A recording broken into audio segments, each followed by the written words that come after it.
el pacto de don Gilberto. Esta historia es muy local del pueblo donde vivo. El nombre del poblado es Palti y forma parte de varios pueblos ubicados en la parte sur del estado de Puebla. Aquí, la gran mayoría, por no decir todos los habitantes, nos dedicamos a la agricultura.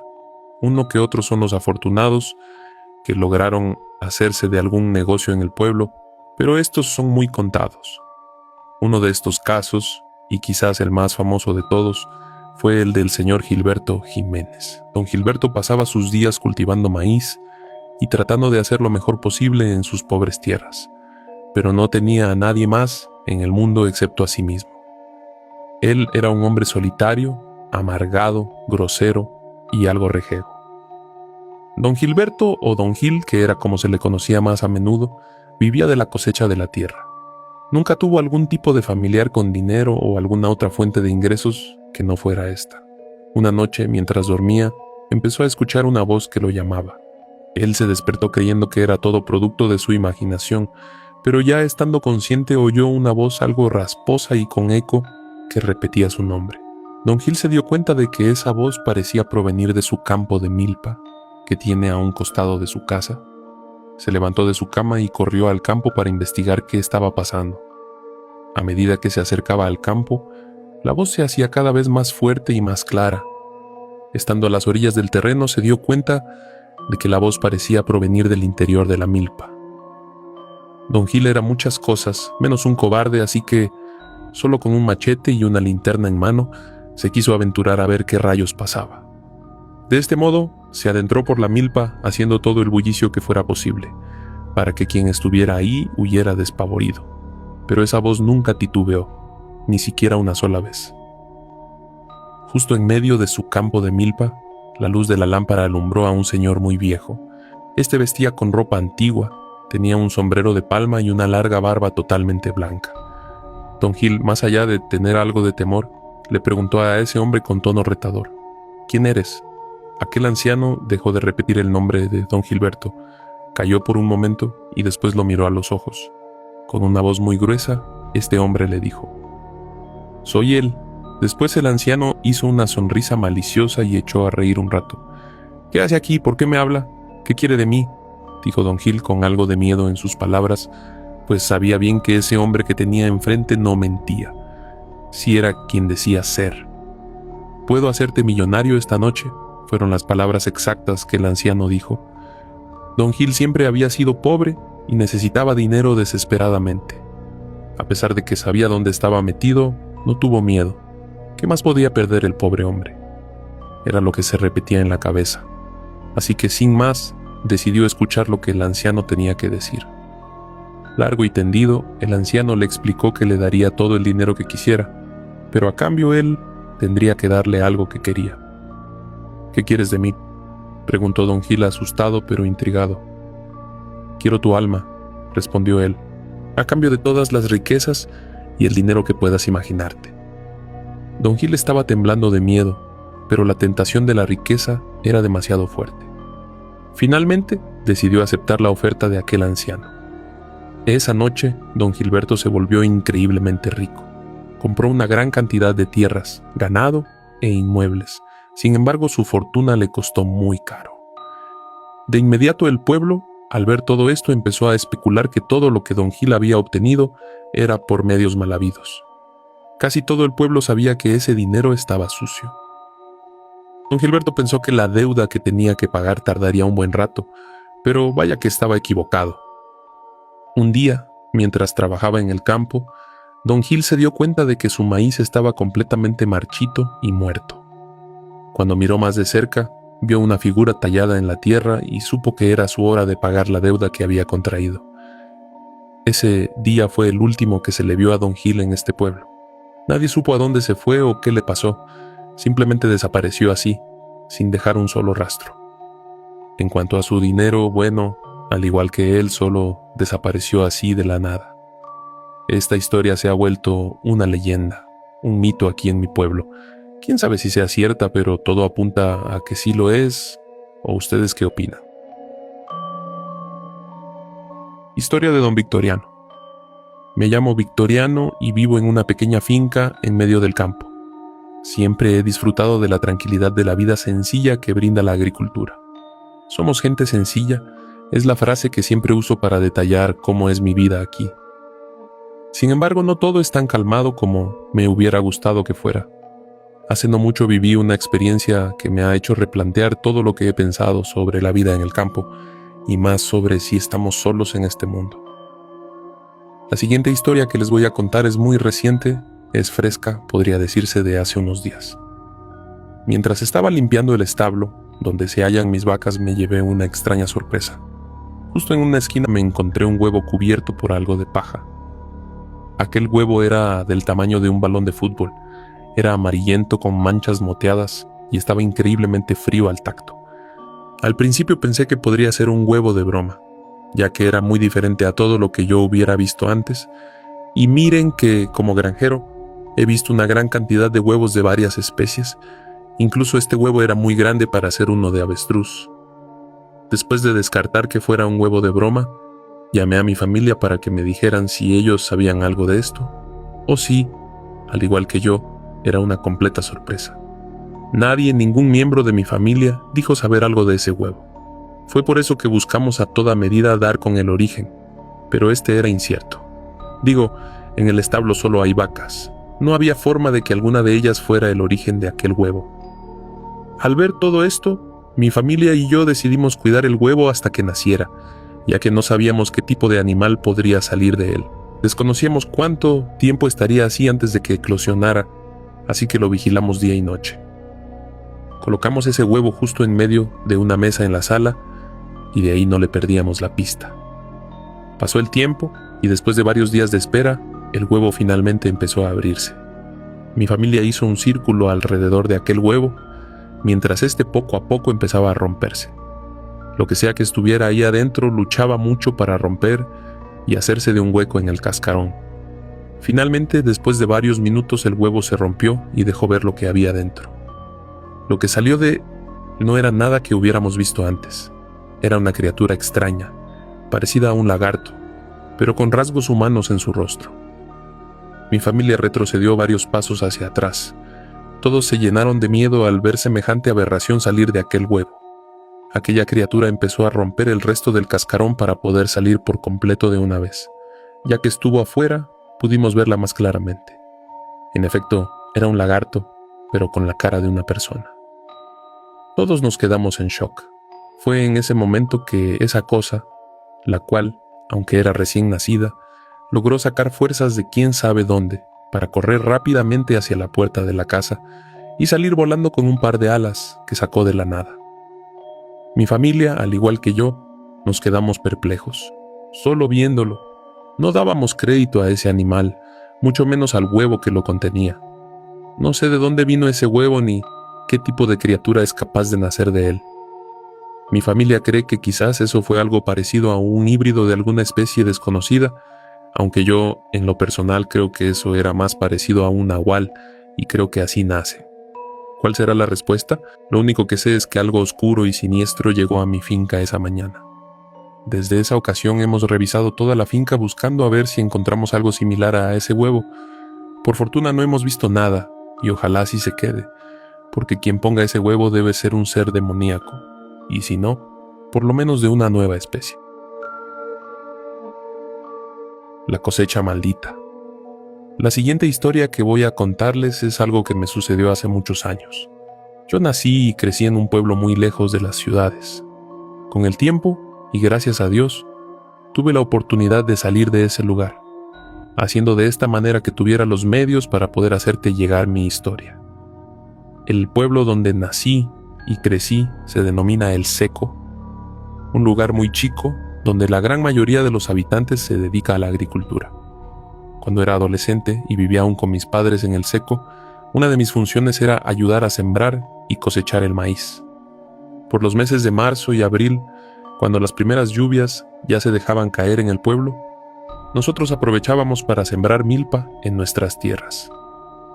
En una ocasión, hace ya varios años atrás, cuando ya se había sembrado la cosecha y tanto el maíz como otras verduras estaban listas para ser recolectadas, mi familia y yo vimos algo muy raro ese año. Recuerdo que mi familia estuvo muy corta de dinero, la cosecha del año anterior había sido muy mala, tanto así que la venta de nuestros productos fue mínima y prácticamente no se generaron ganancias decentes. Fue por esa razón que, para el presente año, no se contaba con el capital para poder contratar a trabajadores del pueblo que nos ayudaran a recolectar toda la cosecha. Nos vimos en la necesidad de que solo mis padres, mis 3 hermanos y yo nos aventuráramos a hacer todo aquel largo trabajo. Iniciamos desde el día lunes muy temprano a recolectar el maíz, a lo que nosotros le llamamos elotes. Ese día fue muy pesado. Terminamos a las 6 de la tarde y no habíamos siquiera recogido el 20% de toda la cosecha. Al caer la noche guardamos nuestras cosas y emprendimos el camino de regreso a casa. Recuerdo muy bien que mi padre, justo antes de irnos, dijo: «Dios, échanos la mano para terminar más rápido». Después de decir esas palabras, mismas que el viento pareció llevarse, todos regresamos a casa. Al día siguiente, nos levantamos muy de madrugada para ir nuevamente al terreno a seguir cosechando. Con los primeros rayos del sol apenas saltando en los cerros más lejanos, llegamos a la parcela. Todos, completamente todos los miembros de mi familia, nos quedamos petrificados, viendo fijamente hacia una esquina, pues lo que había en ella era algo imposible. Justo en ese lugar se hallaba una gran pila de elotes apilados de manera ordenada. Al lado de esa pila estaban otras más de frijol, chile, calabaza y otras verduras que habíamos sembrado. Al revisar todo el terreno nos dimos cuenta de que toda la cosecha había sido recolectada y colocada justo en esas pilas. Mi familia no podía creerlo. Era casi imposible lo que nuestros ojos veían. De inmediato las preguntas de cómo y por qué no se hicieron esperar. Revisamos hasta en 5 ocasiones todo nuestro terreno tratando de hallar a los responsables de aquel acto, pero no encontramos siquiera huellas o rastro de quienes pudieron hacerlo. Lo que hacía esto aún más imposible era saber que quien fuera que lo hizo, lo logró en una sola noche, algo que hasta ese entonces jamás se había visto. Incluso en nuestros mejores años, cuando le pagábamos a una docena de personas del pueblo para que nos ayudaran a recolectar la cosecha, demorábamos 2 días enteros en hacerlo. Y ahora, quién o quiénes lo hicieron, solo les llevó una sola noche. Después de cargar toda la cosecha con nuestros animales, mi padre procedió a ir al pueblo preguntando quién había hecho semejante acto de caridad. Aunque no teníamos mucho dinero, en algo se les podía recompensar. Pero por más que preguntó, la respuesta que recibió siempre fue negativa. Nadie del pueblo se adjudicó ese acto. Incluso decían que quién, en su sano juicio, iría a trabajar tierras ajenas sabiendo que no se daba abasto con las propias. Ese curioso y casi milagroso acontecimiento se quedó en la memoria de mi familia y se fue medio olvidando con el tiempo. Un año después, en las mismas fechas de cosecha, nos vimos en una situación parecida a la del año anterior, pero ahora, por lo menos, se lograron contratar un par de hombres que nos ayudaran a recolectar. Gracias a la ayuda de estas personas, al trabajo en conjunto, el primer día se avanzó considerablemente. Con los animales cargados de cosecha, nos retiramos gustosos, esperando terminar el resto en los días siguientes. A la mañana siguiente, cuando llegamos al terreno para continuar con la labor, por segundo año consecutivo nos llevamos una gran sorpresa al ver que toda la cosecha había sido cortada y apilada de manera casi perfecta en la esquina del terreno. Nuevamente no podíamos dar crédito a lo que estaba pasando, e incluso aquellos trabajadores estaban completamente consternados al ver semejante trabajo. Ellos, mejor que nadie, sabían qué tan complicado era recolectar toda la cosecha, así que no daban crédito a que un puñado de gente hiciera todo eso en una sola noche.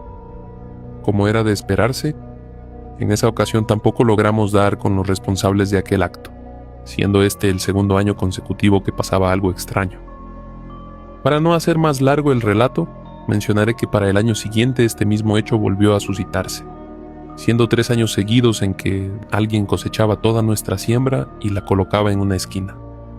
Al convertirse en una curiosa y rara casualidad, mi familia empezó a creer que algo había detrás, y no le daba muy buena espina.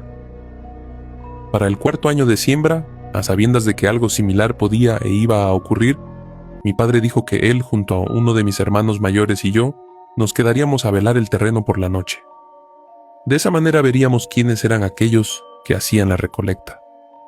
Si se preguntan por qué no dejar que este misterioso acto siguiera su curso, la respuesta es fácil. Aquí en el pueblo se sabe y se dice que nada es gratis, pues tarde o temprano quienes hicieron eso vendrían a cobrar. Así que lo mejor era saber con quién se tenía que lidiar de una vez. Una vez finalizado el primer día de recolecta, mi madre y el resto de mis hermanos se fueron a casa. Mi padre, mi hermano mayor y yo nos quedamos a unos metros del terreno. Subimos una pequeña peña desde donde teníamos buena vista del sitio, así no nos tomarían por sorpresa. También, y por si las dudas, mi papá llevaba un fierro, ya saben, un arma por si era necesario defenderse. Para estar aún más seguros, a nuestro lado se quedó Capitán, uno de nuestros perros más fieles y leales. Esperamos un largo rato sentados en la oscuridad, sin ningún tipo de luz para no ser delatados. Mi padre calculó que sería más de la 1 de la madrugada cuando todo pasó. A esa hora, Capitán, quien estaba echado, se levantó rápidamente y se puso a ladrar en dirección a nuestro terreno. Nosotros veíamos fijamente hacia donde él ladraba. Mi padre siempre ha tenido muy buena vista. Esa noche, gracias a esa cualidad suya y a un poco de luz de luna, dijo ver que algo parecía moverse entre la milpa, muy rápido. Aquello que corría de un lado a otro dejando una estela entre las hojas, lo hacía con una tremenda velocidad que parecía la de un animal muy ágil. Enseguida los tres bajamos de la peña y fuimos al terreno. Mi padre tomó su linterna pero no la encendió para no alertar a nadie. Quería agarrar con las manos en la masa, como se dice vulgarmente, al culpable. El primero en cruzar la cerca del terreno fue Capitán, pero de un momento a otro se cayó y se echó al suelo, como si lo hubieran regañado o tuviera mucho miedo. Nosotros lo seguimos y nos dispersamos un poco. Vimos cómo las matas de milpa se movían muy agresivamente de un lado a otro y cómo se escuchaba el cortar de los elotes que volaban por los aires y caían justo en la esquina del terreno. Mi padre gritó que quien fuera que estuviera dentro se mostrara, que estaba en terreno ajeno y, si no lo hacía, lo lamentaría. Las matas de milpa dejaron de moverse y un silencio incómodo se notaba. «Muéstrate, muéstrense», decía mi padre mientras apuntaba con su lámpara hacia la milpa. En ese momento, algo empezó a salir de entre las plantaciones. Aquello que se asomaba era un viejo, de aspecto harapiento que usaba un palo como bastón. Su cuerpo encorvado y su mirada vacía nos helaron la sangre. El viejo avanzó lentamente arrastrando los pies sobre la tierra hasta quedar frente a nosotros. Nos persignamos en signo de protección, ya que estábamos enfrente de algo que no parecía de este mundo. Mi padre no dudó en sacar el arma y tirar a quemarropa a aquel ser, que tenía una sonrisa burlona en su rostro. Después de los 2 primeros tiros, ese viejo se metió nuevamente entre la milpa y corrió adentrándose más profundo en ella. Mientras lo hacía, se pudo escuchar que dijo: «Tú me pediste ayuda». Eso lo escuchamos los tres, así que no puedo equivocarme. Algunas risas burlonas y diabólicas resonaban en medio de la milpa, haciendo que ese ser se riera de nosotros. Estoy seguro, a pesar de ir armados, de ser 3 personas y tener un perro, no fuimos tan tontos como para seguir a ese viejo por la milpa. Llenos de terror, regresamos al pueblo. Fuimos derechito a buscar al padre, quien no creía lo que le contamos, pero siendo 3 y estando en nuestro sano juicio, terminó por hacerlo. Al día siguiente, y casi de manera improvisada, se hizo una misa y se bendijo todo el terreno. Siendo así, ese año fue el último en que la cosecha se recolectó por parte de esa cosa. El cura dijo que quizás, cuando mi padre pidió ayuda, de manera involuntaria fue escuchado, pero no por el de arriba, sino por el de abajo. Y él fue quien cada año juntaba toda la cosecha. Esto me pasó hace ya algunos años, allá por el sur de Bolívar, en una zona de monte cerrado, entre caminos de tierra y potreros solitarios. Mi tío tenía un terreno grande, lleno de pastizales y árboles viejos. Me pidió que le echara una mano con unas vacas que tenía pastando por allá. Yo me iba entre semana a dormir en un rancho viejo, un jacalito hecho de tabla y zinc al lado del potrero. A veces se quedaba un primo conmigo, pero esa vez me tocó solo. El terreno quedaba lejos del caserío, casi 1 hora caminando desde la carretera. Sin luz, sin señal, sin nada. De noche no se oía ni una moto, solo el zumbido de los grillos, el soplo del viento y el ruido de algún animal moviéndose entre la hierba. Por esos lados decían que las brujas se paraban en los árboles secos o sobre los palos de mango, y que si uno quería que no se metieran con el ganado, había que poner un espantapájaros, pero no uno cualquiera, no de trapos viejos, no señor. Tenía que ser hecho con ropa de alguien que ya hubiera muerto, y con sal en el pecho para espantar lo malo. A mí esas cosas nunca me dieron miedo. Pensaba que eran supersticiones de gente mayor. Pero un día, mi tío me dijo que el último ternero había amanecido con el cuello torcido y sin una gota de sangre, y que el único remedio era poner el muñeco. Nos pusimos a hacerlo una tarde. Usamos un palo en cruz, un pantalón viejo que había sido de mi abuelo, una camisa blanca llena de agujeros y un sombrero de paja que olía a humedad. Lo amarramos con cabuya y lo clavamos frente al potrero, justo en la parte donde más soplaba el viento. Cuando el sol se metía, ese muñeco se veía raro, con los brazos extendidos, como si se estirara después de un largo sueño. Mi tío le echó un puñado de sal en el pecho y dijo: «Ahí está, que espante lo que venga». Yo me reí. La primera noche todo tranquilo, dormí bien, pero la segunda, como a las 3 de la madrugada, me despertó un ruido de ramas tronando, como si algo pesado hubiera caído cerca del cerco. Me asomé por la ventanita del jacal y vi el espantapájaros moviéndose. No mucho, apenas un poco, pero sí se movía. Pensé que era el aire, pero no hacía viento. El cuerpo del muñeco se doblaba hacia adelante como si intentara bajarse del palo. Le apunté con la linterna y se quedó quieto. Pero el sombrero ya no estaba derecho. Lo tenía ladeado, como si lo hubiera girado para mirarme. Me regresé al catre, pero ya no pude dormir. Escuchaba todo. Juraría que oí pasos, no humanos, sino arrastrados, como si el cuerpo de quien caminara pesara más de un lado. Cada paso sonaba más cerca, hasta que se detuvieron justo afuera del jacal. Me tapé con la cobija, apreté los dientes y sentí el corazón latiéndome en la garganta.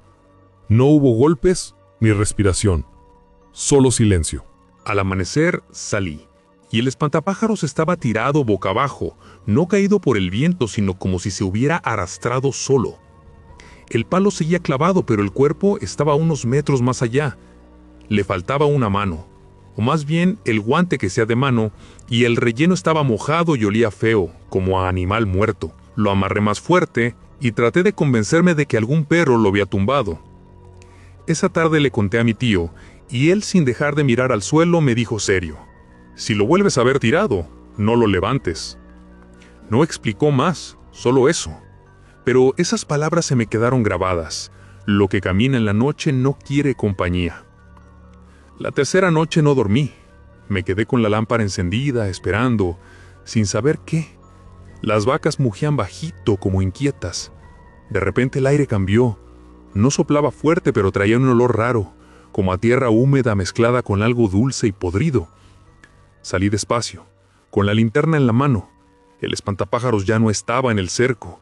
El palo seguía allí, clavado, pero el cuerpo no. Sentí un escalofrío que me recorrió entero. Alumbré en todas direcciones hasta que escuché detrás de mí el crujido de la paja, lento, como cuando se pisan hojas secas. Me volteé y lo vi. Estaba a unos metros, con los brazos caídos, la cabeza ladeada y el sombrero puesto al revés. La camisa se movía sola, como si respirara. Me quedé helado. Le apunté con la luz y el reflejo brilló en los botones del pecho.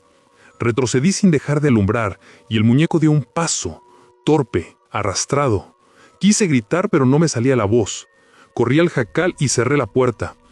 Desde adentro escuché cómo algo rascaba la madera despacio, con paciencia. No dormí nada. Al amanecer, el espantapájaros estaba de nuevo en su lugar, clavado, derecho, pero ahora tenía puesto mi sombrero. Ese día hasta el aire se sentía distinto, pesado, con neblina baja que se arrastraba por el suelo. Ni gallos ni pájaros cantaban. El campo estaba mudo. Me acerqué con un nudo en el estómago. El rostro del muñeco, que antes era un costal pintado con carbón, tenía una marca nueva, una cruz quemada en la frente, y los ojos, que antes estaban parejos, ahora parecían mirar en direcciones distintas, uno hacia mí. No le conté nada a mi tío. En el campo, cuando algo se ve raro, la gente no pregunta, solo dice: Algo anda, y sigue su camino. Todo ese día las vacas estuvieron inquietas, pateando el suelo y echando espuma por la boca, como si olieran algo que nosotros no podíamos ver. El aire seguía trayendo ese olor dulce, el mismo de la noche anterior. Por la tarde pasó don Lauro, un señor del caserío, de esos que saben de plantas, rezos y cosas del monte. Venía a dejarme un recado de mi tío. Mientras hablábamos, se quedó mirando fijo hacia el potrero. «¿Desde cuándo tienes eso ahí?», me dijo señalando el espantapájaros. Le conté cómo lo habíamos hecho y me dijo sin quitarle la vista: «Eso no está hecho para espantar pájaros, mijo. Eso es un guardián viejo de los que llaman». Yo me reí pensando que hablaba en chiste, pero él continuó serio: «No lo toques más, y si lo ves moverse, no corras. Solo di, no soy para ti, y métete al rancho. Aunque te hable, no le contestes». No sé por qué, pero sus palabras me dieron frío. Cuando se fue, el sol ya bajaba y el muñeco parecía inclinarse hacia el lado donde el cielo se tornaba naranja. Esa noche el aire dentro del jacal estaba caliente, sofocante. De pronto olí humo, pero no de leña. Era como si quemaran tela vieja. Salí, y no había nada encendido. Solo el espantapájaros allá quieto, con la camisa moviéndose sola. Te juro que respiraba. Se inflaba y desinflaba despacio, como si tuviera pecho. Regresé al catre con el corazón a mil. Me tapé la cara con el sombrero, como niño. Entre el canto de los grillos empecé a oír un silbido, bajo, largo, como si viniera de debajo de la tierra. Cada vez que sonaba, me recorría un escalofrío. A la tercera vez, se oyó un roce en la pared, como uñas raspando la madera. Tomé la lámpara, la encendí, pero la luz parpadeó 2 veces y se apagó sola. Afuera, el silbido se volvió más agudo, como un lamento. Me quedé inmóvil, sintiendo que el sonido se alejaba poco a poco hasta que volvió el silencio. Al amanecer encontré una línea de ceniza alrededor del jacal, como si alguien hubiera caminado dejando huellas de polvo negro. Cuando miré al espantapájaros, el rostro del costal tenía los ojos entrecerrados. El día anterior estaban bien abiertos. No dormí esa noche. Me llevé el ganado al corral más abajo, aunque quedara lejos. Desde ahí podía ver al muñeco, de pie, inmóvil, con el sombrero puesto. No soplaba aire, pero el sombrero se movía despacio, como si me saludara. Me quedé con las vacas, machete en mano, sabiendo que, si esa cosa quería entrar, el machete no serviría de nada. Solo se escuchaban los animales y a lo lejos un chillido que venía del monte, como el grito de algo que no era de este mundo. Da miedo pensar que el espantapájaros siguiera ya de pie, aunque no pudiera verlo. Así que intenté no mirar hacia el potrero, pero cada vez que cerraba los ojos, me imaginaba su silueta quieta en la oscuridad. No sé si dormí, pero amanecí con la boca seca, el cuerpo entumido y un olor como a fuego viejo, como si alguien hubiera hecho una fogata. Caminé hasta el rancho y desde antes de llegar supe que algo no andaba bien. No se oían los perros y el espantapájaros ya no estaba en el palo. El tronco seguía clavado, torcido, como si algo pesado se hubiese colgado de él. A unos metros del barro estaban las ropas, aunque no todas. La camisa estaba medio enterrada y el costal que hacía de cabeza se había quemado por dentro, como si le hubieran prendido fuego sin dejar rastro por fuera. Me acerqué sin querer hacerlo, con el machete en la mano. En la tierra había huellas, pero no eran de botas. Eran marcas raras, como alargadas, hundidas hacia atrás, como si alguien hubiese caminado con los talones y los dedos al revés.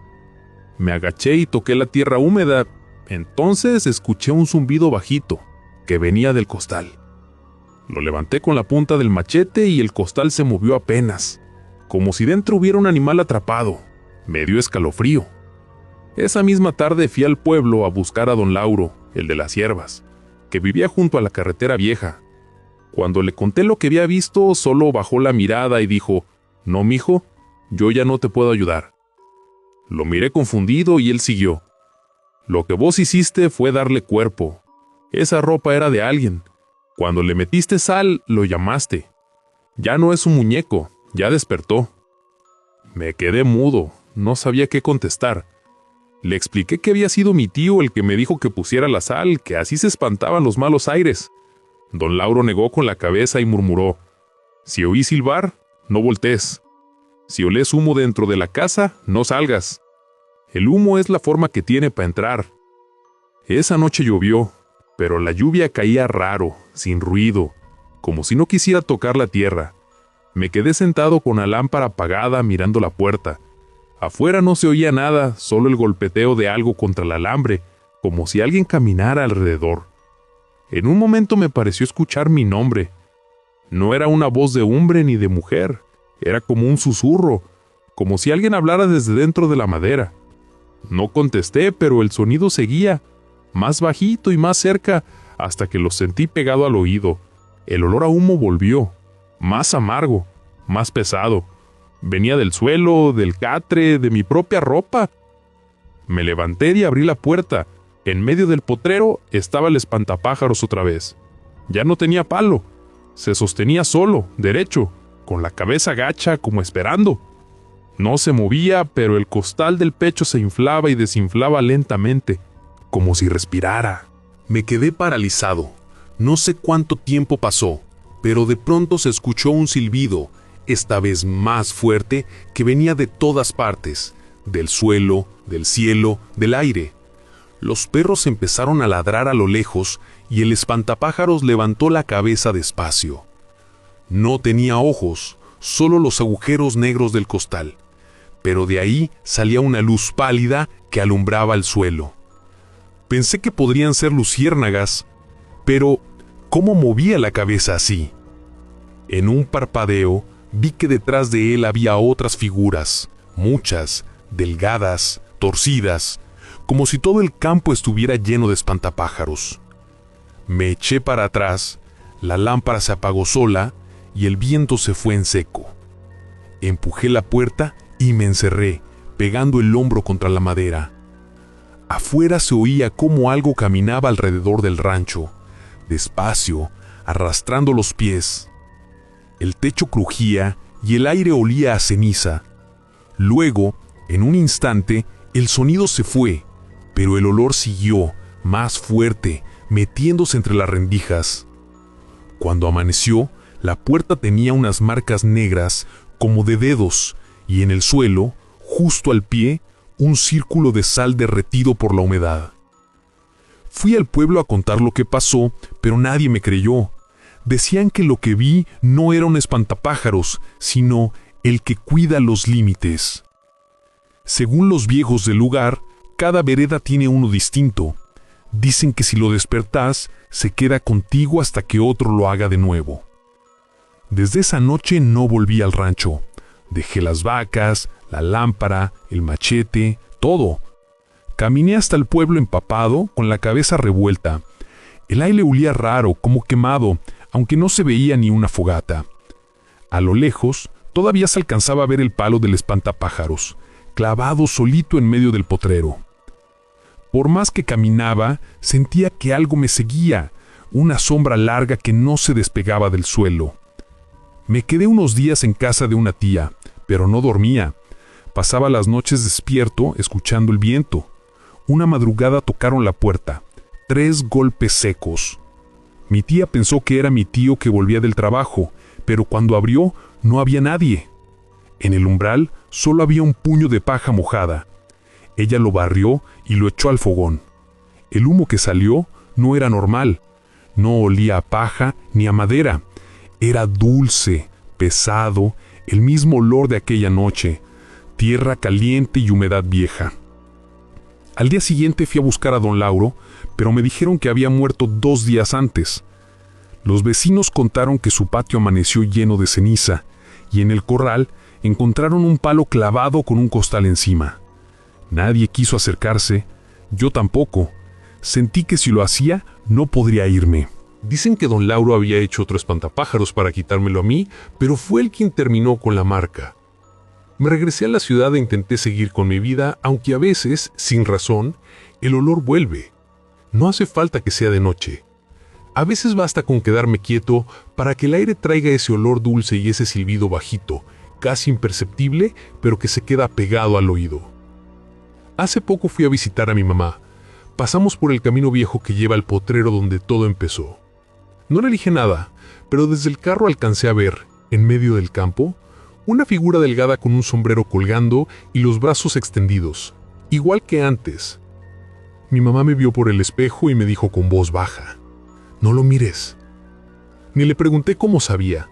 Seguí manejando, con las manos sudadas en el volante. El aire se volvió espeso y olía a humo. En el parabrisas se pegó una brizna de paja, mojada. La quité y dejé que el viento se la llevara. Dicen que en los campos del sur de Bolívar, cuando un espantapájaro se cae y nadie lo levanta, la tierra lo reclama, y también al que lo hizo. El ganado del diablo. Mi padrino de bautizo se llama Rómulo y es originario de un pueblito muy pequeño en el estado de Zacatecas, México. Para ser sincero, no recuerdo cómo se llama ese poblado. Lo único que sé es que está muy cerca del estado de San Luis Potosí. Esto que les voy a contar me lo relató mi padrino hace muchos años y le ocurrió precisamente a él cuando era joven y vivía aún en su pueblo.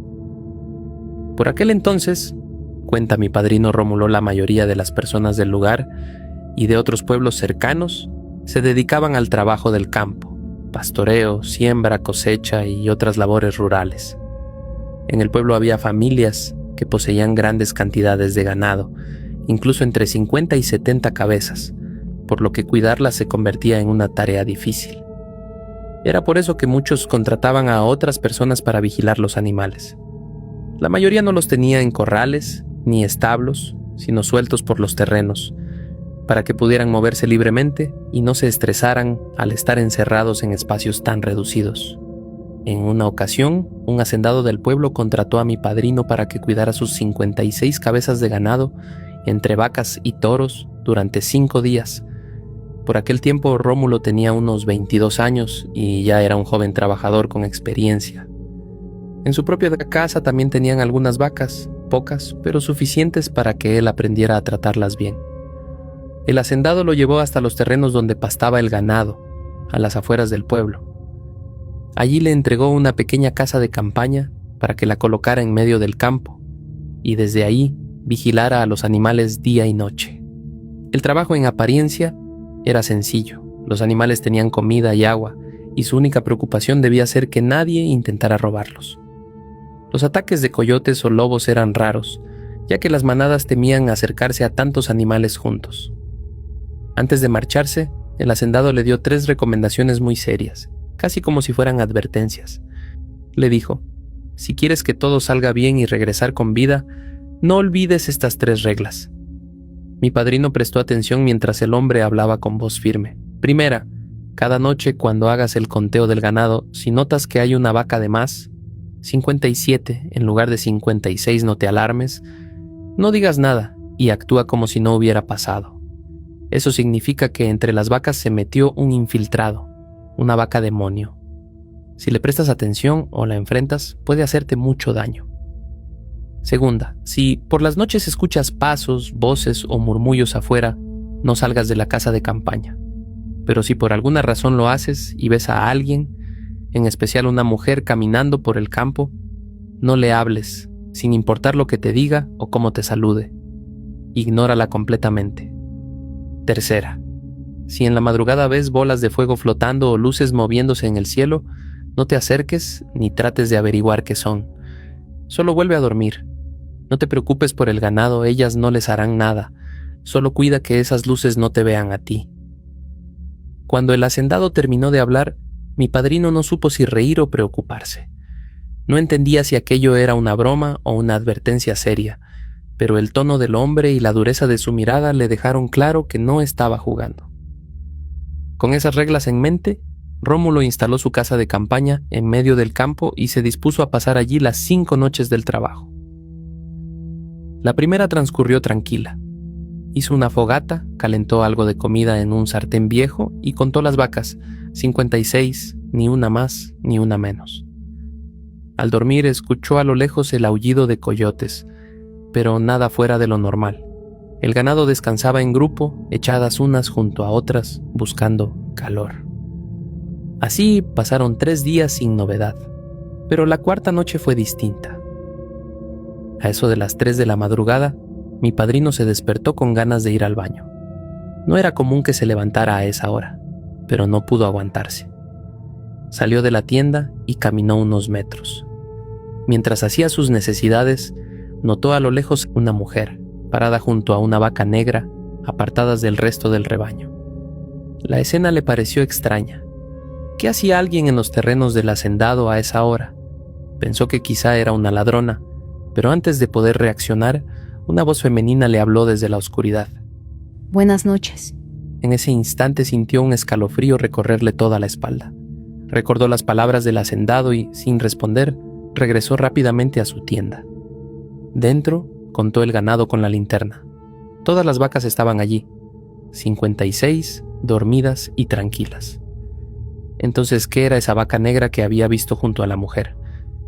Mi padrino se encerró en la tienda, con el machete en una mano y la linterna en la otra.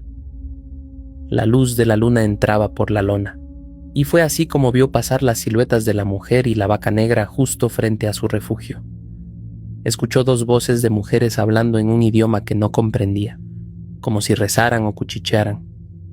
Su corazón latía tan fuerte que sintió las piernas débiles.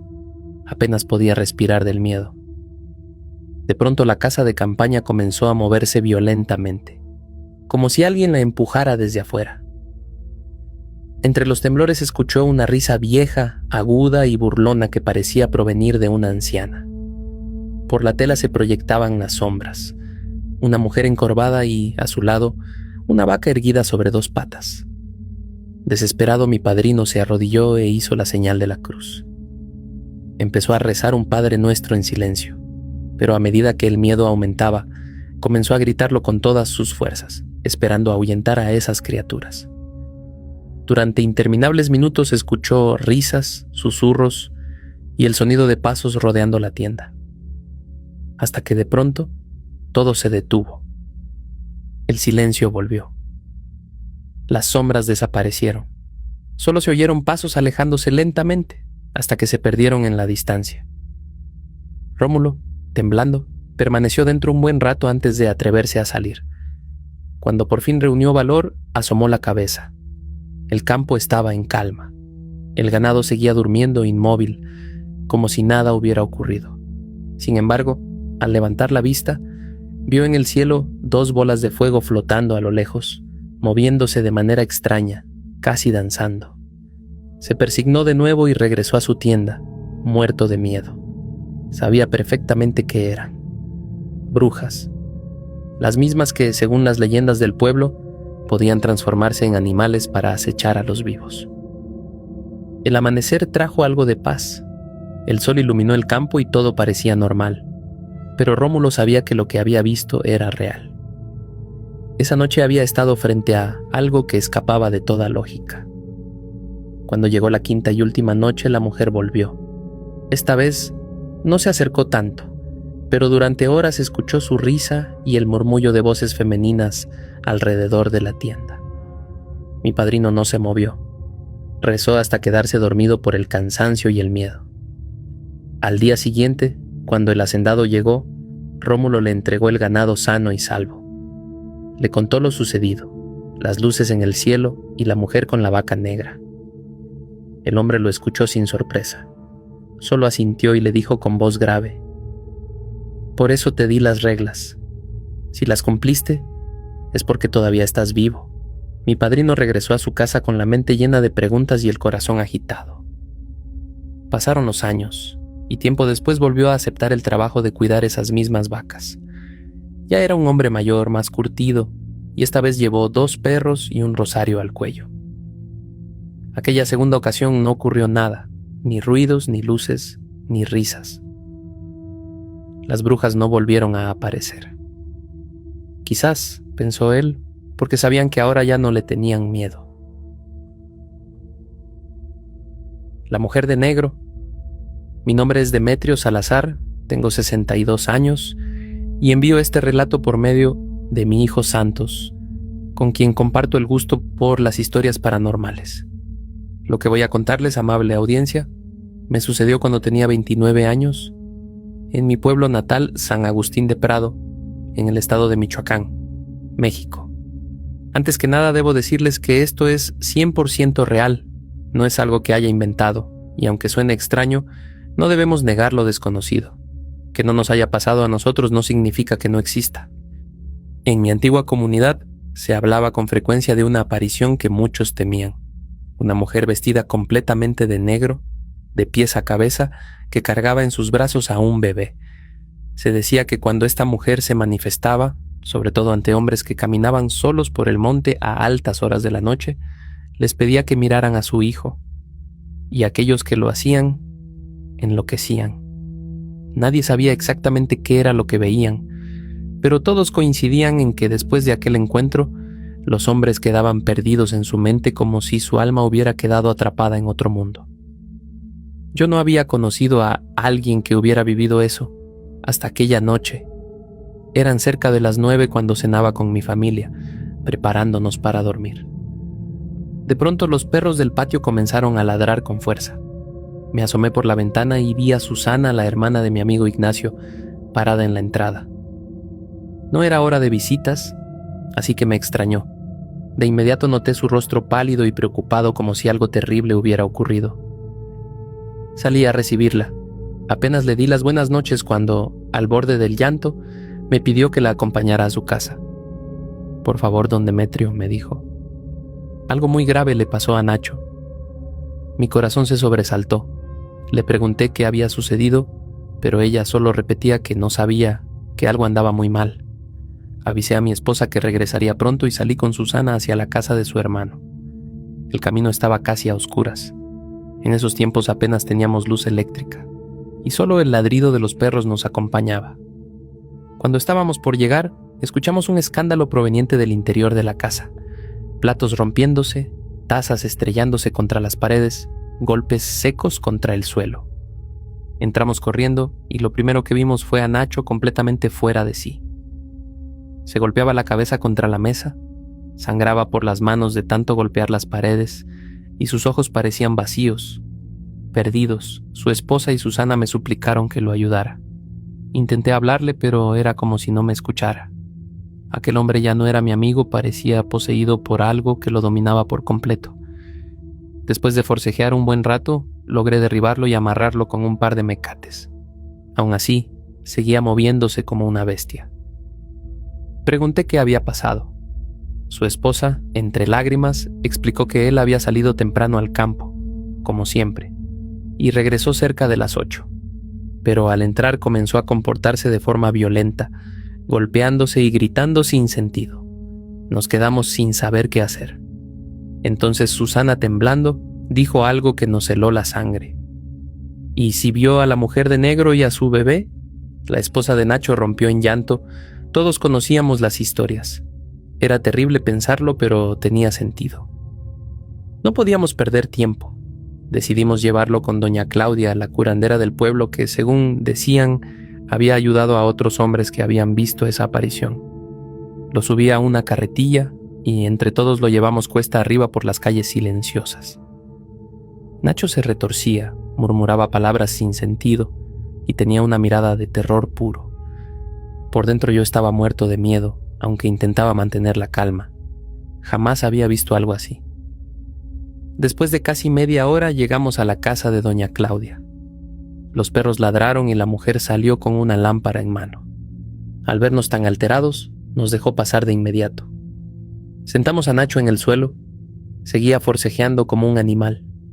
Doña Claudia lo observó detenidamente y, tras unos minutos, dijo con voz grave: «Este pobre cristiano se topó con la maldad en el campo. Vio esa cosa y lo está volviendo loco». Todos quedamos en silencio. «¿Qué se puede hacer?», le pregunté. «Aún hay tiempo», respondió ella, «pero cada minuto cuenta». Tomó unas hierbas secas y un frasco con líquidos de colores. Los roció sobre el cuerpo de Nacho mientras murmuraba oraciones. Luego comenzó a limpiarlo con ramas y humo. De pronto, Nacho se agitó con más fuerza, se dio un golpe contra el suelo y se abrió una herida en la cabeza. La sangre salpicó el piso y las paredes. A pesar de eso, la curandera no se detuvo. Dijo que estaba haciendo una liberación, intentando sacar lo que sea que se había metido en su cuerpo. En ese momento nos ordenó alejarnos. «¡Retrocedan!», gritó. «¡Voy a sacarlo!». Nos pegamos a la pared sin entender. Entonces ocurrió algo que jamás olvidaré. De la boca de Nacho empezó a salir un líquido rojo oscuro, espeso, caliente, que echaba vapor como si hirviera. Luego, lo que salió fue una sustancia negra y viscosa como chapopote o barro caliente. El olor era insoportable. Y mientras lo expulsaba, Nacho empezó a calmarse. Dejó de gritar, sus músculos se relajaron y poco a poco volvió en sí. Cuando todo terminó, quedó profundamente dormido en el suelo. Doña Claudia recogió aquella masa negra y la arrojó al fuego. Apenas tocó las llamas, ardió como gasolina. Nadie dijo una palabra. Sabíamos que habíamos visto algo que escapaba a la comprensión humana. Con el paso de las horas, Nacho despertó tranquilo. No recordaba nada. No sabía por qué estábamos allí ni qué había pasado. Dijo que no recordaba haber visto a ninguna mujer de negro, ni a un bebé, ni nada fuera de lo común. Aún así, algo cambió en él. Volvió a llevar una vida normal, pero le quedaron secuelas. A veces sufre ataques parecidos a la epilepsia. Nadie sabe si son consecuencias de los golpes que se dio o si, de algún modo, aquella entidad maligna dejó algo dentro de él. Yo, por mi parte, nunca volví a ver nada igual. De todos los relatos que se contaban sobre esa misteriosa mujer, el único que puedo afirmar con certeza que fue real es el de mi amigo Nacho. Mis vacas caminan como personas. Mi familia siempre se ha dedicado al campo, en especial a la cría y venta de ganado vacuno, así como porcino. Mi labor desde siempre ha sido el cuidado de las vacas, quienes, a diferencia de los cerdos, son sacadas a grandes campos de pasto para que puedan comer a gusto. Por esos años empezó a darse la situación de que nuestras vacas estaban desapareciendo. Teníamos alrededor de 38 cabezas de ganado, pero cada cierto tiempo, ya fuera 1 o 2 semanas, una vaca desaparecía de nuestras tierras. Al principio pensamos que quizás ellas se estaban yendo por cuenta propia. Sin embargo, eso nunca había pasado, y de alguna manera era casi imposible, porque todo el campo estaba cercado. Con el paso del tiempo teníamos cada vez menos vacas, y estábamos muy preocupados. Ante esa situación llamamos a la policía cercana, pero incluso a ellos les pareció extraño lo que estaba ocurriendo. En el pueblo todos nos conocemos, y al menos sabíamos que no había alguien que actuara de mala fe queriendo robarlas. Fue por esa razón que decidimos salir de noche, cuando ya se había ocultado el sol, para asegurarnos de que todo estuviera en orden. También colocamos cámaras en lugares estratégicos, por si intentaban robarse las vacas. Ya entrada la noche, y a raíz de nuestras preocupaciones, las desapariciones cesaron por 1 semana, incluso por 1 mes. Pero no bajamos los brazos. Cada noche yo seguía saliendo a hacer mis rondines por el campo abierto, por si acaso. Una noche, mientras hacía mi recorrido, sentí algo extraño en comparación con las noches anteriores. Tenía cierto malestar, como si supiera que algo no estaba bien. Mi reloj marcaba las 9 en punto cuando aún seguía en el campo, iluminando con mi linterna cada rincón. Eché un vistazo bajo un árbol y vi a las vacas recostadas, prácticamente desinteresadas en mí y en lo que hacía. De pronto las vacas se levantaron asustadas y comenzaron a correr en direcciones aleatorias, como si algo las hubiera alborotado. Las sombras a mi alrededor no me dejaban ver mucho. Solo sentía la tierra vibrar bajo mis pies por el peso de los animales corriendo. Giré a todos lados, pero no notaba nada fuera de lo normal. Las vacas corrían como locas. Ante el miedo que sentía, decidí regresar a casa. Esa noche no conté nada a nadie, porque ni yo sabía qué había ocurrido. Quizás alguna serpiente las asustó, fue lo que me dije para darme una respuesta, aunque ni yo me lo creía. El tiempo pasó y no hubo más desapariciones. Cada semana revisaba las cámaras de seguridad y todo estaba tranquilo, pero al cabo de 1 mes volvió a desaparecer otra vaca. Fue así que retomé mis patrullajes nocturnos. Esa noche me puse una chamarra para el frío, tomé mi linterna y salí de casa. Cuando estuve frente al inmenso campo de hierba, respiré profundo y comencé a caminar lentamente. La luna, casi llena, iluminaba todo el campo. La noche estaba tranquila, tanto que los animales dormían. Pero entonces volvió ese miedo, esa ansiedad inexplicable que solo sentía cuando estaba en el campo de noche. Cuando menos me di cuenta, había una silueta apenas visible. Era una vaca a unos metros de donde yo estaba. Por alguna razón estaba alejada de las demás, que dormían bajo un árbol, pero esa vaca tenía algo horrible. No estaba acostada, ni siquiera estaba en 4 patas, estaba parada sobre 2. Se veía inmensa, de casi 2 metros de altura, o quizás más. Era como ver un monstruo enorme que parecía dirigir su mirada hacia mí. Aquella vaca dio algunos pasos y yo caí al suelo, tratando de retroceder para mantenerme alejado de ella. Quise gritar, pero la voz no me salía. Estaba paralizado del susto. Intenté apuntar mi linterna para iluminarla, pero en el proceso la vaca lentamente bajó sus 2 patas frontales, tomándose todo el tiempo del mundo, hasta ponerse en una posición normal como las demás. Cuando por fin logré alumbrarla, solo vi a un simple animal que comenzó a alejarse lentamente de mí. Corrí desesperado hasta la casa. Mis padres me recibieron, pero no daban crédito a lo que escuchaban. ¿Qué vaca? ¿Cuál fue?, preguntaban. Por la impresión no recordaba el color ni alguna marca que me ayudara a identificarla. Mis hermanos pensaron que solo había visto mal, que la luz de la luna me había confundido o que estaba cansado. Después de eso, todas las vacas se comenzaron a encerrar en los corrales por las noches y se apuntaron las cámaras de seguridad las 24 horas. Jamás se volvió a ver algo como lo que vi esa noche, aunque debo decir que varias de ellas se quedan mirando fijamente las cámaras, como si supieran que del otro lado hay alguien observándolas, como si tuvieran una conciencia más humana. Por más de 25 años viví y crecí en el campo junto a mis padres. De ese lugar tengo los mejores recuerdos de mi infancia, pero también algunos bastante turbios. No fue sino hasta que llegué a la ciudad que me di cuenta de que muchas cosas que viví como campesino no eran normales, sino más bien paranormales. En ese entonces, mi familia y yo vivíamos de la tierra, de lo que cosechábamos y sembrábamos. También teníamos un pequeño local que usábamos para vender y así sacar algunos centavos, con los cuales comprábamos cosas básicas. Había temporadas en las que nos iba muy bien. Cuando teníamos producto en exceso, lo llevábamos en la camioneta de mi papá al pueblo vecino y lo ofrecíamos a ciertas personas que después lo comercializaban en el mercado local. Sin embargo, hubo un tiempo en el que las ventas bajaron y no entendíamos por qué. Más tarde lo descubrí. Antes de llegar a ese punto, debo mencionar que 2 generaciones atrás, mi abuelo y el padre de mi abuelo, sobre todo este último, fueron muy pobres.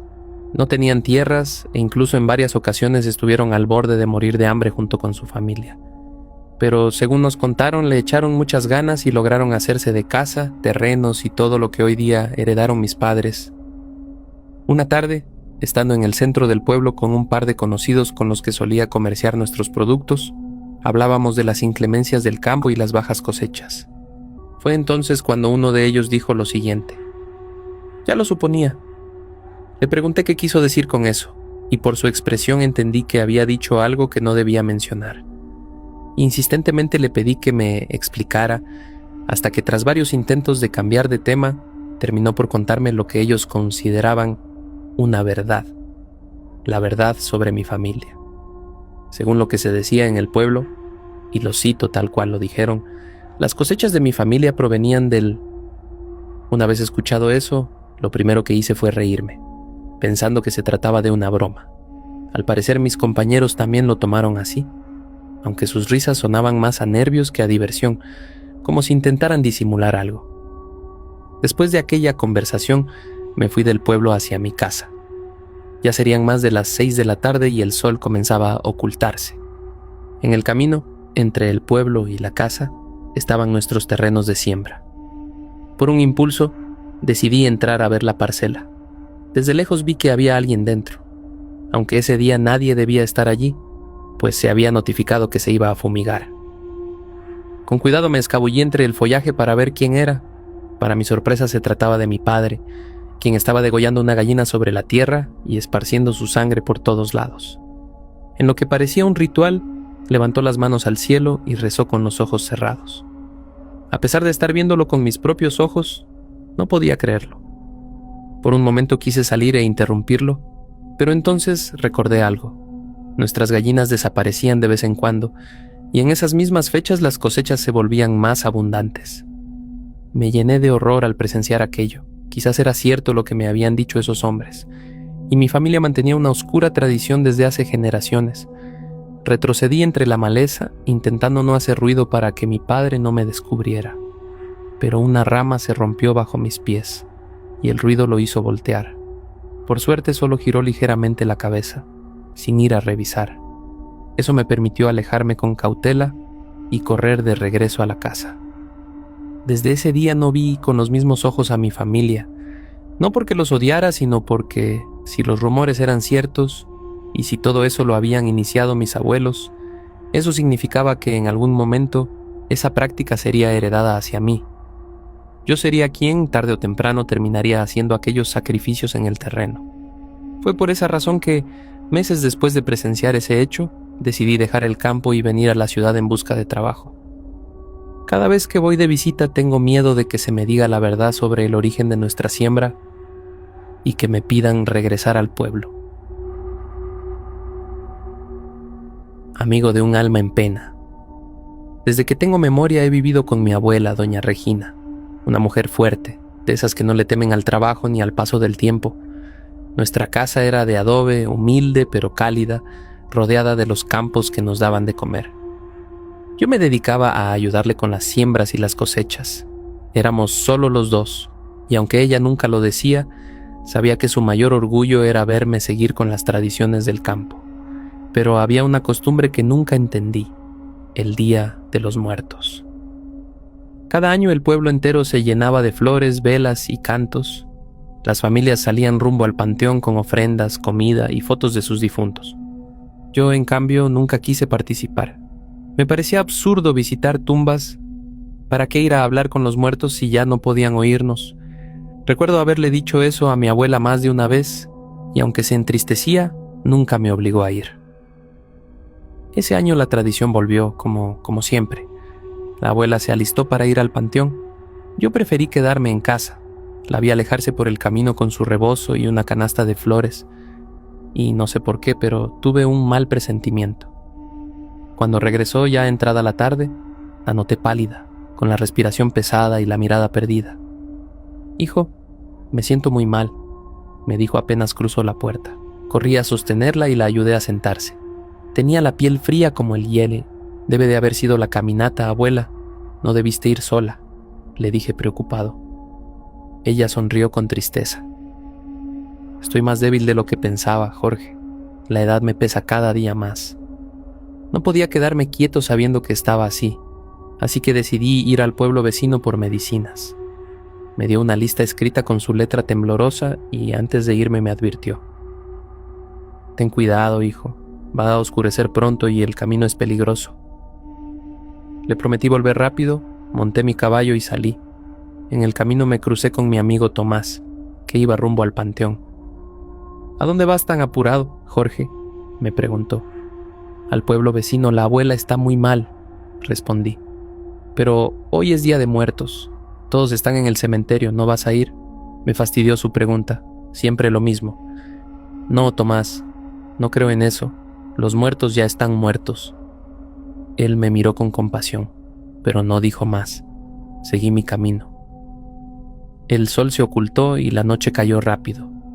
Mientras cabalgaba por aquel camino solitario, un viento helado recorrió mi espalda. Entonces lo escuché. Un grito. No era de hombre ni de animal. Sonaba como algo en medio de ambos. Detuve el caballo y miré alrededor. A lo lejos, bajo un árbol viejo, distinguí algo, una figura encorvada dentro de una reja oxidada. Me acerqué despacio, con la linterna temblando en mi mano. Era un anciano. Su rostro estaba cubierto de arrugas profundas, los ojos hundidos y oscuros. «Ayúdame, amigo», dijo con voz quebrada. «Si no me sacas de aquí, no veré otro amanecer». No entendía cómo había llegado allí, pero algo dentro de mí me hizo actuar. Golpeé la cerradura con una piedra hasta que cedió. El viejo salió despacio, respirando con alivio. «Gracias, muchacho, desde hoy seremos buenos amigos», me dijo, extendiéndome un pequeño amuleto de madera. Era una figura tallada con símbolos que no entendía.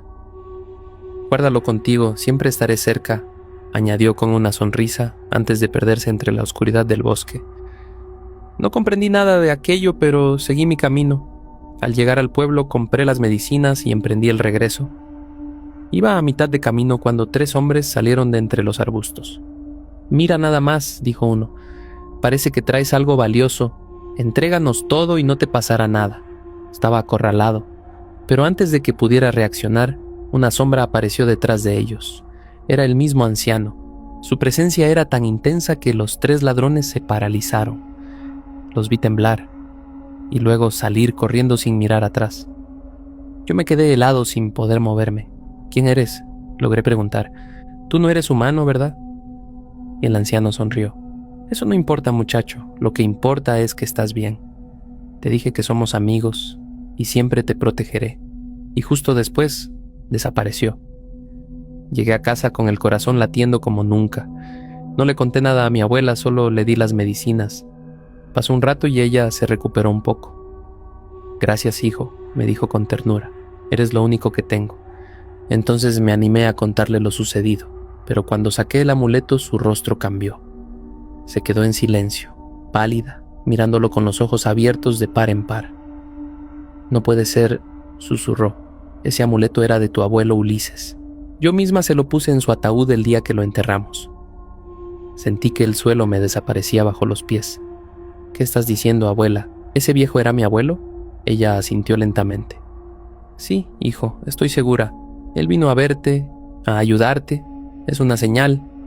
Ve al panteón, ponle unas velas y reza por su alma». No quise, pero algo dentro de mí me obligó a hacerlo. Esa noche tomé una linterna, unas velas y caminé hacia el cementerio. El viento era helado y el silencio, pesado. Encontré la tumba de mi abuelo Ulises. Coloqué las velas y recé en voz baja. De pronto una figura se formó frente a mí. Era él. «¿De verdad eres mi abuelo?», le pregunté con el alma temblando. Sonrió con ternura. «Así es, hijo. Gracias por ayudarme esta noche y por venir a verme. No solo somos familia, también somos amigos.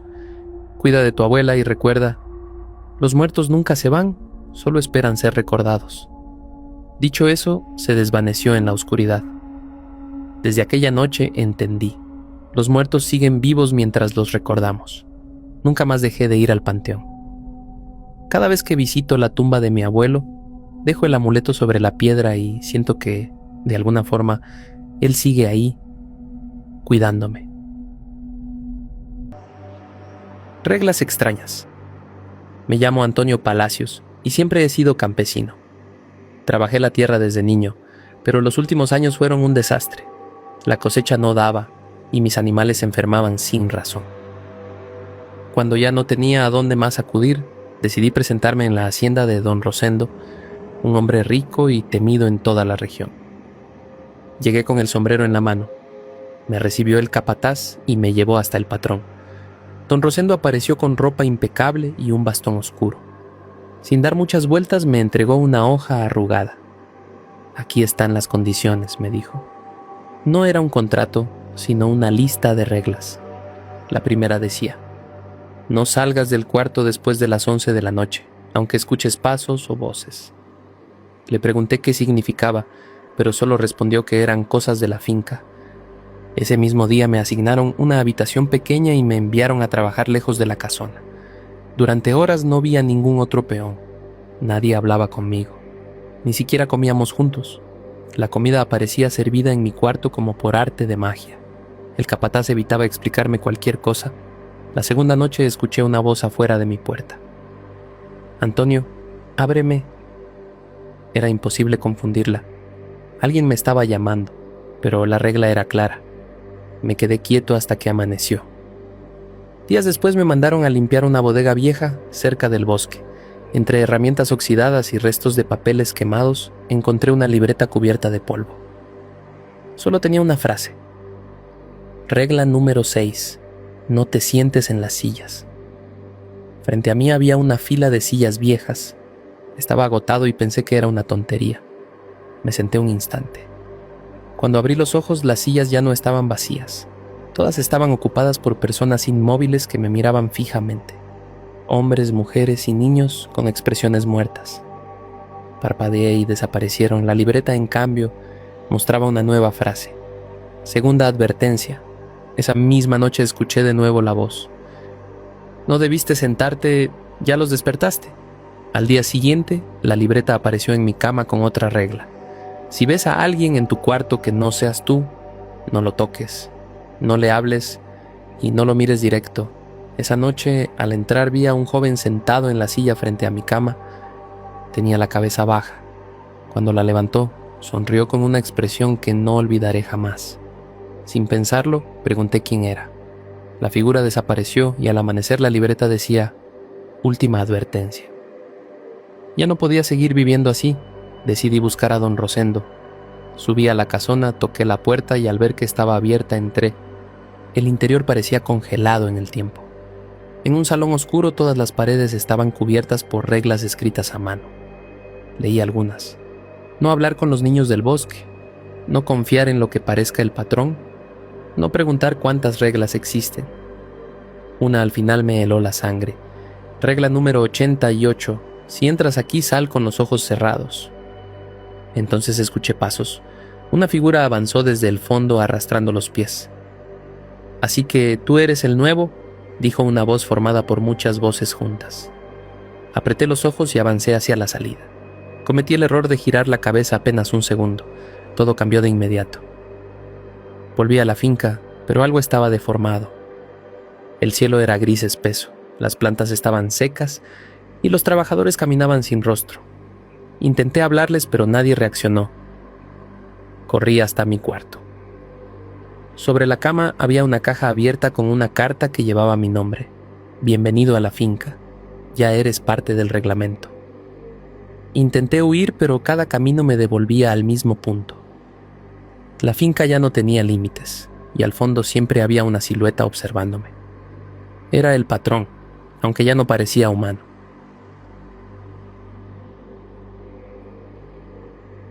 El que ríe antes de morder. Me llamo Mateo Pineda, nacido en un caserío escondido entre las montañas de la Sierra Nevada. Mis abuelos decían que ese territorio tiene memoria, que cada sendero conoce los pasos de quienes lo recorren y también los de quienes ya no deberían caminar. Crecí escuchando historias, no para entretener, sino para recordar que la montaña no perdona la confianza. Yo tenía 15 años cuando ocurrió lo que todavía me acompaña. Mi padre siempre salía de madrugada a revisar los cultivos de café, y ese día me pidió que lo acompañara porque había escuchado ruidos cerca del lindero, como si alguien estuviera merodeando. No eran animales. Él conocía cada sonido de la montaña, y cuando algo era distinto, la piel se le tensaba sin que dijera una palabra. Salimos cuando el cielo apenas comenzaba a aclarar. El olor a tierra húmeda subía desde el barranco y los árboles parecían estar escuchando. Caminamos en silencio, siguiendo el sendero estrecho que bordeaba la quebrada. Todo estaba en calma, pero mi padre miraba hacia los lados como si esperara encontrar algo fuera de lugar. Llegamos al cultivo y, entre las matas de café, encontramos huellas nuevas, profundas, como si alguien hubiera caminado descalzo sobre la tierra mojada. Eran demasiado grandes para ser de un niño, pero demasiado ligeras para ser de un adulto normal. Aún así, se notaba que quien fuera se movía con rapidez. Mi padre se agachó a examinarlas. «Eso no es de ningún vecino», murmuró, «y tampoco es de esta montaña». Seguimos las huellas hasta la orilla del bosque, donde la luz apenas entraba. Yo sentí un desgano extraño, como si algo me estuviera diciendo que no cruzara. Pero mi padre avanzó primero, así que lo seguí. Dentro del bosque el silencio era más pesado. No había cantos, ni insectos, ni el sonido habitual de la quebrada. Fue ahí cuando escuchamos una risa suave, corta, como la de alguien que se burla de una conversación privada. Provenía de entre los árboles, pero no podíamos distinguir de dónde exactamente. No era una risa alegre, sonaba anticipada. Mi padre me tomó del brazo con firmeza y susurró: «No respondas, no mires a quien te llame». Lo decía con la misma voz que usaba cuando hablábamos de cosas serias, entierros, tormentas o peligros que uno no podía enfrentar a golpes. La risa volvió a sonar, esta vez más cerca. Un eco delgado, casi infantil. Avanzamos despacio hacia la salida del bosque sin darle la espalda a lo que fuera que estaba ahí. Yo intenté no pensar en cómo nos observaba entre los troncos, esperando. Cuando por fin vimos la claridad del camino, mi padre empujó con fuerza mi hombro para que saliera primero. Ya afuera, la risa se detuvo. Mi padre respiró hondo, como si hubiese estado conteniendo el aire durante demasiado tiempo. «Mateo», me dijo sin mirarme, «hay cosas que no comen por hambre, comen por gusto».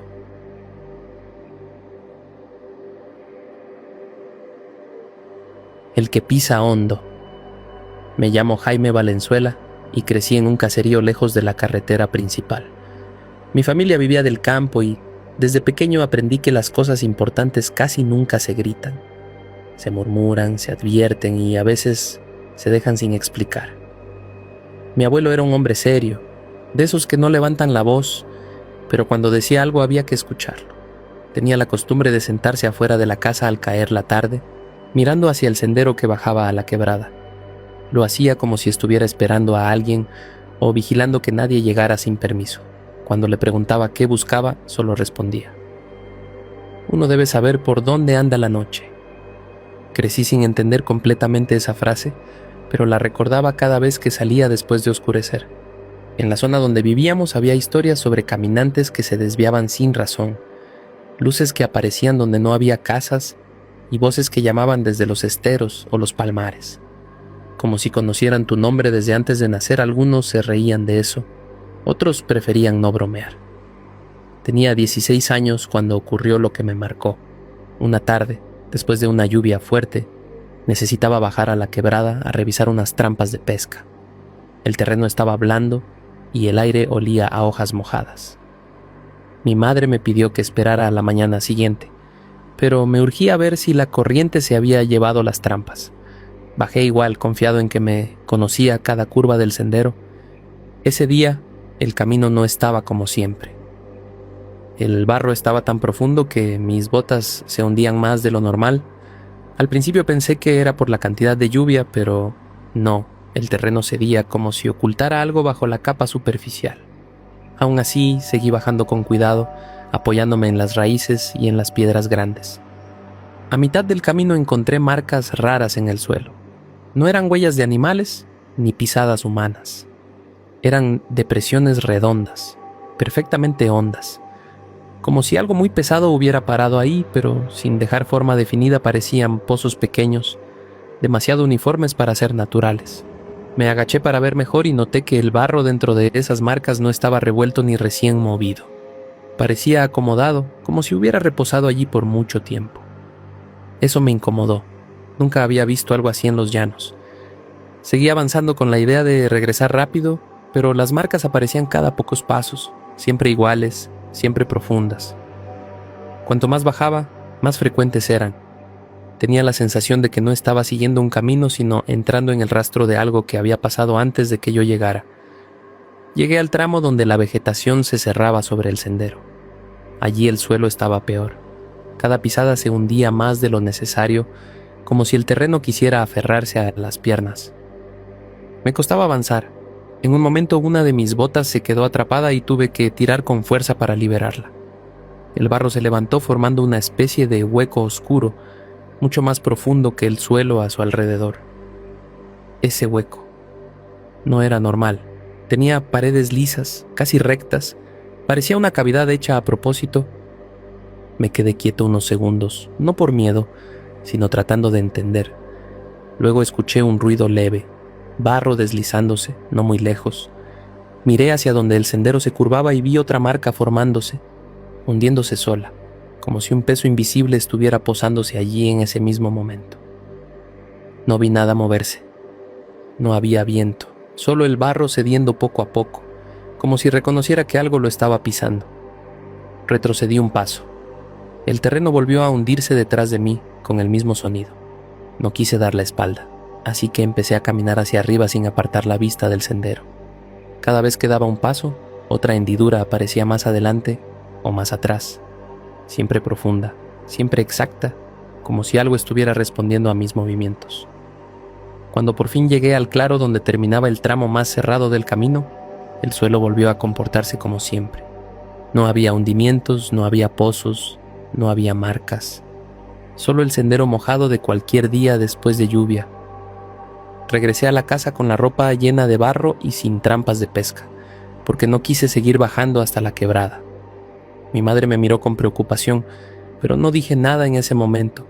No sabía cómo explicarlo sin sonar exagerado. Esa noche, mientras cenábamos, mi abuelo me observó largo rato. «Usted vio algo», dijo sin preguntarlo. «¿Dónde estuvo caminando?» Le conté lo básico, sin adornar. Él solo asintió y, después de un silencio que parecía medir cada palabra, dijo: «Mire, Jaime, en estos llanos de Venezuela hay lugares donde uno no debe meter el pie. No porque lo vayan a asustar, sino porque algo lo está midiendo a uno. Puede caminar donde quiera, pero cuando el suelo se hunda más de lo necesario, no siga».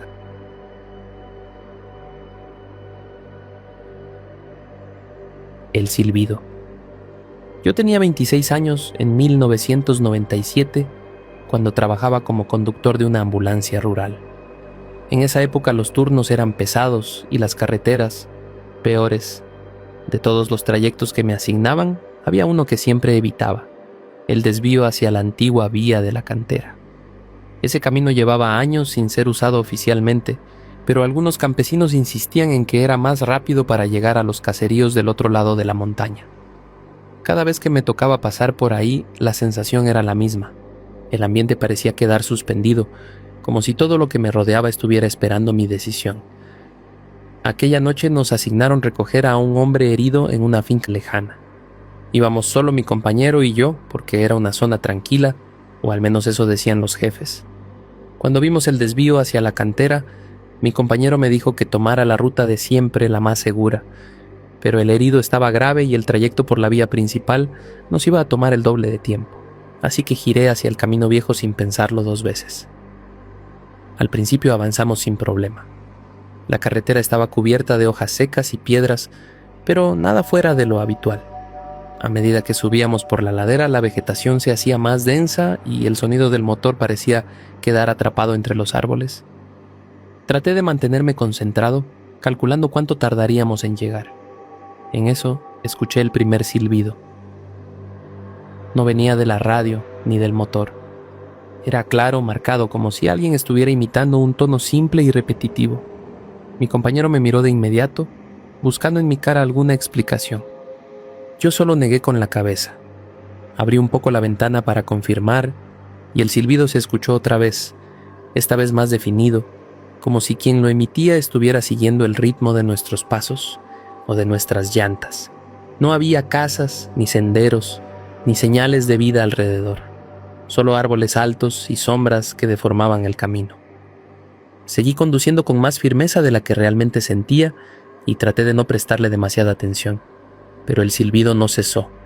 Al contrario, parecía acompañarnos. Cuando llegamos a la parte más estrecha de la vía, la ambulancia empezó a perder potencia. El motor rugía, pero no avanzábamos. Era como si algo pesara sobre el vehículo.